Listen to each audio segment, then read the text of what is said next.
லிங்கம் வாஸ்து அன்பர்கள் அனைவருக்கும் சிவசரவணனின் அன்பான வணக்கங்கள். இன்றைக்கி நார்த் ஃபேஸிங்கில் 2BHK உள்ள ஒரு பெஸ்ட்டு பிளான் 121 குழி கொண்ட அருமையான வரைபடம். ஸோ 26 அடிக்கு 37 கால் கொண்ட கருட மனை, அதனுடைய பலனெல்லாம் இப்போது உள்ளே போகும்போது பார்த்தா உங்களுக்கு ஈஸியாக புரியும். வசிக்கும் இடம் சரியாக இருந்தால் வாழும் காலம் சொர்க்கமாகும். ஸோ நம்ம சொர்க்கமாக இருக்கின்ற ஒரு வரைபடத்தையும் வீட்டுக்குள்ளேயும் போய் பார்க்க போகின்றோம். ஸோ இதுக்கு நீங்கள் என்ன செய்யணும் அப்படின்னாக்கா, இந்த பிளானை கடைசி வரைக்கும் பார்த்தோம்னாக்கா ஈஸியாக புரியும். அதே மாதிரி என்னுடைய சேனலை நிறைய அன்பர்கள் சப்ஸ்கிரைப் செய்யாமையே பார்த்துட்ருக்கீங்க. கீழே பார்த்தீங்கன்னா தெரியும் 75% சப்ஸ்கிரைப் பண்ணலை. ஸோ 25% தான் சப்ஸ்கிரைப் பண்ணவங்களுக்கு நன்றி. இது சப்ஸ்கிரைப் பண்ணிவிட்டு பார்க்குறதுனால என்ன சார் ஒரு யூஸ் அப்படின்னா, அடுத்தடுத்து உங்களுக்கு வரைபடங்கள் உங்களுக்கு ஈஸியாக வந்துடும். ஏதோ ஒரு பிளான் நாங்கள் அப்டேட் பண்ணிகிட்ருக்கோம். அது உங்களுக்கு பார்க்கும்போது வீடு கட்டும் யோகம், வீடு வாங்கும் யோகம், வீடு நாங்கள் சரியாக வாஸ்துப்படி இல்லைங்கிறது எப்படி சீர்திருத்தம் செய்கிறது, இது மாதிரி பல தகவல்கள் நிறைய நாங்கள் கொடுத்துக்கிட்டே இருக்கோம். இப்போ இந்த வரைபடத்துக்கு உள்ளே போக போகிறோம். 5G நாங்கள் எழுதியிருக்கோம். 5Gங்கிறது என்ன அப்படின்னாக்கா, வீட்டிற்கு 5 விதிமுறைகள் கண்டிப்பாக சரியாக இருக்க வேண்டும். என்ன சார் விதிமுறைகள்லாம் சொல்கிறீங்க அப்படின்றீங்களா? 5 கோல்டன் ரூல்ஸ். ஸோ அதில் வடக்க பார்த்த வீட்டிற்கு ஈசான மூலை முன்புறத்தில் இருக்கும். ஈசான மூலையில் போர்வெல், மழைநீர் சேகரிப்பு, சம்பு. செப்டிக் டேங்க் வாயு மூலையில் இருக்கணும். கன்னி மூலையில் மொட்டை மாடியில் உயரமாக வாட்டர் டேங்க். ஸோ அக்னி மூலையில் எந்த விதமான ஒரு கழிவுகள் கண்டிப்பாக இருக்கக்கூடாது. அக்னி மூலையில் செப்டிக் டேங்க் தெற்க பார்த்த வீட்டுக்கு இருந்தால் பெண்களுக்கு ஆரோக்கிய குறை. இப்போ எல்லாம் நிறைய ஃபைப்ராய்டு, மயோமா, இது நீர் கட்டி கருப்பை எடுக்கணும் அப்படின்னு சொல்லிட்டு நிறைய எடுக்கிறாங்க. நிறைய பெண்களுக்கு அதனால் ஃப்யூச்சரில் உடல் உபாதைகள் வந்துடும். பித்தப்பையும் கருப்பையும் இறைவன் கொடுத்தது. யாருக்கும் எந்த விதமான நம்ம உடம்புலேருந்து எடுப்பதற்கு உண்டான ஒரு பெர்மிஷன் கிடையாது. ஆனால் நாம் அசால்ட்டாக அந்த உறுப்பு 2 குழந்தைகள் பிறந்துருச்சு, இனிமேல் அந்த கருப்பை இருந்தாலும் இல்லைனாலும் ஒன்றும் பிரச்சனை இல்லை அப்படின்னு சொல்லிட்டு ஈஸியாக எடுத்துடுறாங்க. பட் அந்த பெண் கடைசி காலம் வரைக்கும் அதனுடைய வலிகள் அனுபவித்து கொண்டே இருக்க வேண்டும். இறைவன் கொடுத்ததை யாராலும் கொடுக்க முடியாது, இறைவன் கொடுக்காததை யாராலும் கொடுக்க முடியாது. அதனால் நம்ம தயவு செய்து அதை எடுக்காமல் இருப்பதற்கு ஒரே ஒரு கண்டிஷன், அக்னி மூலையில் செப்டிக் டேங்க்கும் கழிவறையும் இல்லாமல் இருந்தால் கண்டிப்பாக உங்களுக்கு அந்த மாதிரியான ஒரு பிரச்சனை வராது. ஸோ இது வசிக்கும் இடம் சரியாக இருந்தால் வாழும் காலம் சொர்க்கம்ங்கிறத இதை வச்சு தான் நான் சொல்லியிருக்கேன்.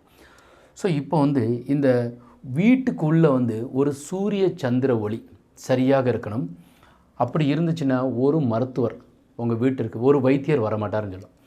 ஒரு வீடு சரியாக வாஸ்துபடி இருந்தால், ஒரு வீடு சரியாக வாஸ்துப்படி அதனுடைய அமைப்பில் இருந்தால் ஒரு சிவன் கோவிலுக்கு சமமாம்.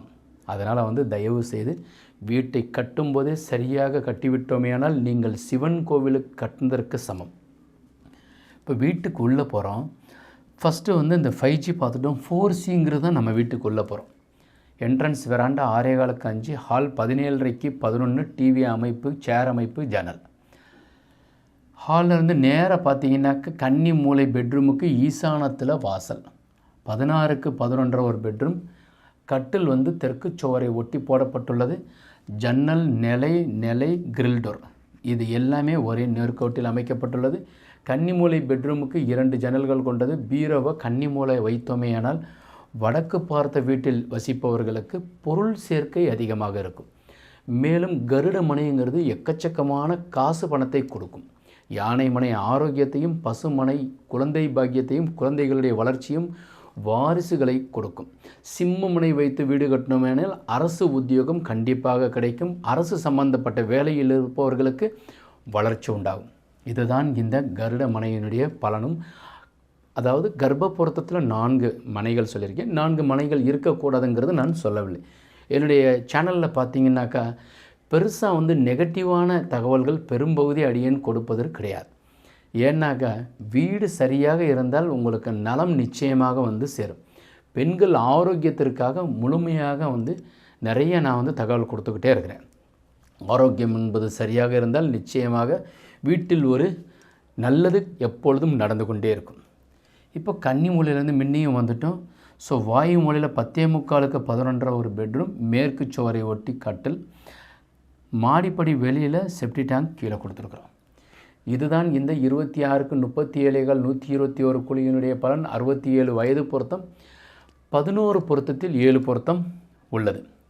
5G 4C 3R 3Rங்கிறது என்ன அப்படின்னாக்கா 3 ராசிக்காரர்களுக்கு, கடக ராசிக்கும் விருச்சிக ராசிக்கும் மீன ராசிக்காரர்களுக்கும் வடக்கு திசை தலைவாசல் யோகம். 5ஆம் தேதி 14ஆம் தேதி 23ஆம் தேதி பிறந்தவர்களுக்கும் இந்த வடக்கு திசை யோகம். இப்போது எந்த கோவிலுக்கு போயிட்டு வந்துட்டு வீடு கட்டணும் அப்படின்னாக்கா 7:30 அசமத்து கண்டசனி நடந்துகிட்ருக்கிறவங்க, இப்போ கண்டசனிங்கிறது கடகராசிக்கு நடக்குது. இப்போது எந்த கோவிலுக்கு போயிட்டு வரணும் அப்படின்னா திருநள்ளாறு போயிட்டு வந்துட்டு கட்டட வேலையை துவங்குவது சிறப்பு. இப்போது வடக்கு திசைக்கு உண்டான கிரகம் யாருன்னா புதன். புதனுங்கிறது திருவெண்காடு கும்பகோணத்தில் இருக்குது. ஸோ அவரை போயிட்டு புதன் பகவானை வந்து ஒரு அர்ச்சனை பண்ணிட்டு, அங்கே இருக்கிற முக்குல நீர் 3 குளம் இருக்கும், பெரிய கோவில், பழங்காலத்து கோவில். ஸோ அதனால் அரசர்கள் முன்னோர்கள் கட்டி வச்சிருக்கிற கோவிலை நம்ம போய் பார்த்துட்டு வந்தாலே மோட்சம் உண்டாகும். சிவலிங்கங்கள் 3 இருக்கும், பெருசாக இருக்கும், கோவிலே பிரம்மாண்டமாக இருக்கும். அந்த கோவிலுக்கு நீங்கள் போயிட்டு புதன் பகவானை பச்சை வஸ்திரத்தை சாத்தி அர்ச்சனை பண்ணிட்டு வாங்க. 3 குளத்தில் இருக்கிற தீர்த்தத்தை கொண்டு வந்து உங்கள் இடத்துல தெளிச்சுட்டு கட்டட வேலையை துவங்கலாம். மதுரை மீனாட்சி அம்மன் கோவில் புதன் கஷேத்திரம். அங்கே புதன்கிழமை அன்னைக்கு இரவு பள்ளியறை பூஜையில் வந்து மீனாட்சிக்கு பட்டு சேலை, வெள்ளை கலரில் பட்டு சேலை சாத்தி அர்ச்சனை பண்ணிட்டு வந்தோம்னா மனோரஞ்சித பூ. மீனாட்சி அம்மன் கோவிலில் ஒரு விசேஷம் என்னன்னாக்கா, மனோரஞ்சித பூவானது மீனாட்சிக்கு சாத்திட்டு அந்த பூவை வெளியே கொண்டு வந்துட்டு நீங்கள் முகர்ந்து பார்த்தோமே ஆனால் வாசனை இருக்காது. அவ்வளவு வசதியானது தான் இந்த மீனாட்சியினுடைய ஒரு பலன். அதனால் நீங்கள் வந்து புதன் கஷேத்திரத்தில் புதன் திசை நடப்பவர்கள், வடக்கு திசை வைத்து வீடு கட்டுபவர்கள் சேலை சாத்தி அர்ச்சனை பண்ணிட்டு வீடு கட்டும்போது இதெல்லாம் செய்யலாம். இப்போ வீடுக்கு உண்டான 2 கோவில்கள் சொல்லியிருக்கோம். இப்போ நாங்கள் வந்து இந்த வரைபடம் வந்து எப்படி அமைச்சு கொடுக்குறோம்னாக்கா, KJC 10 ஃபார்முலா பயன்படுத்தி வீடு கட்டி கொடுக்கின்றோம், வரைபடம் அமைச்சு கொடுத்துட்ருக்கோம். கேங்கிறது குழிக்கணக்கு நம்ம சொன்ன பலன்கள் மாதிரி நாங்கள் வந்து ஜாதகம், கணவன் மனைவி ஜாதகம், குழிக்கணக்கினுடைய பலன், 2 வாஸ்து வரைபடங்கள் 3ம் சேர்த்து ஒரே இதிலேயே மதுரையிலேருந்து நாங்கள் செயல்படுத்திக்கிட்டு இருக்கிறோம். அப்புறம் இன்னர் அவுட்டர் மெஷர்மெண்ட் வாஸ்துப்படி இருக்கணும். இது எல்லாத்துக்குமே தனித்தனியாக ஒவ்வொரு ஆள் இருக்கிறாங்க. ஒவ்வொரு இடத்துக்கு போகிறதுக்கு அனைத்தையும் சேர்த்து மதுரையில் அடியன் எம்பெருமான் சிவபெருமான் அருளால் சரியாக அமைத்து கொடுத்து கொண்டிருக்கிறோம். இல்லை நாங்கள் வந்து ஒரு இன்ஜினியரோ ஆர்கிடெக்டோ அல்லது ஒரு கொத்தனாரை வச்சு சரியாக வரைபடம் அமைச்சிருக்கிறோம் அப்படின்னாக்கா அதை எங்களிடம் இதே நம்பருக்கு, கீழே இருக்கிற நம்பருக்கு வாட்ஸ்அப் அனுப்பி உங்களுக்கு சரியாக நீங்கள் கேட்டு தெரிந்து கொள்ளலாம். வரைபடம் தேவைப்படுறவங்க கீழே இருக்கிற நம்பருக்கு தொடர்பு கொள்ளலாம். இப்போது இது வந்து லெஸ் இன்வெஸ்ட்மெண்ட். இப்போ இந்த பிளான் போடுறதுக்கோ இல்லை பிளானை சீர்திருத்தம் பண்ணுறதுக்கோ லெஸ் இன்வெஸ்ட்மெண்ட். ஏன்னா ஒரு 1000 சதுரடி வீடு கட்டுறதுக்கு ஒரு 20 லட்சம் செலவு பண்ணுறதுல சின்னதாக ஒரு செலவு. லெஸ் இன்வெஸ்ட்மெண்ட் மோர் பெனிஃபிட் அப்படின்றது தான் எங்களுடைய இது. ஸோ அதனால் வந்து வீடு சரியாக வாஸ்துபடி கட்டி நலமாக வாழ வேண்டும் அப்படின்றதான் எங்களுடைய ஒரு கொள்கை, கோரிக்கை. வாஸ்துபடி உள்ள வீட்டில் வசிப்போம், வளமுடன் வாழ்வோம். மீண்டும் நாளை ஒரு அருமையான தகவலுடன் சந்திக்கின்றேன். ஓம் நமச்சிவாய. வாழ்க வளமுடன்.